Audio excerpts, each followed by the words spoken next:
Bonjour, alors si toi aussi tu as un problème de poids et que tu as envie de t'en délester, eh bien écoute la suite. Voilà. Donc ma cliente, elle est venue en me disant qu'elle voulait comprendre pourquoi elle grignotait tout le temps, pourquoi elle avait besoin de se jeter tout le temps comme ça sur la nourriture, notamment le soir ou quand elle était seule à rien faire.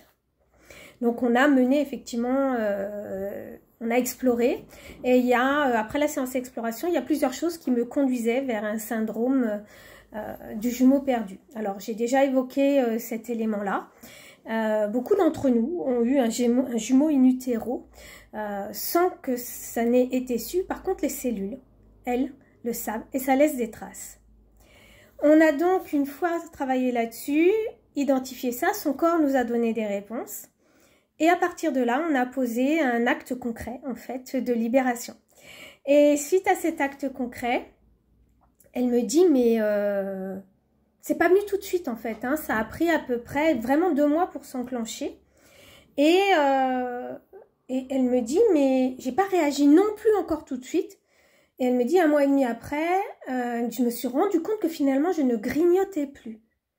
Il lui a fallu 1 mois et demi pour se rendre compte qu'elle avait perdu ses habitudes parce qu'elle n'a rien mis en place de particulier, elle n'a pas fait le régime, absolument rien. Mais elle n'était pas attirée par la nourriture.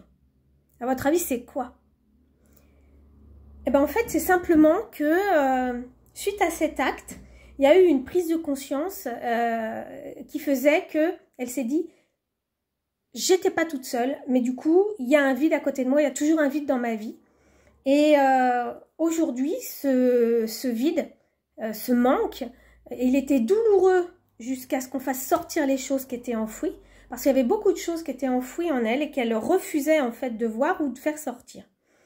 Et donc à partir du moment où on a donné sa juste place à ces jumelles, en fait, aux jumelles qui sont parties pendant la grossesse, elle a enfin pu accepter et elle a enfin pu s'autoriser à prendre sa place.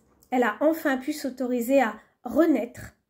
Parce que c'est souvent ça, finalement, que viennent chercher mes clientes chez moi. C'est cette notion d'accoucheuse de soi. Ça peut paraître bizarre, hein, dit comme ça. Mais c'est ça. Et aujourd'hui, ce vide, quand elle se sent dans le vide, ce vide, il est libérateur.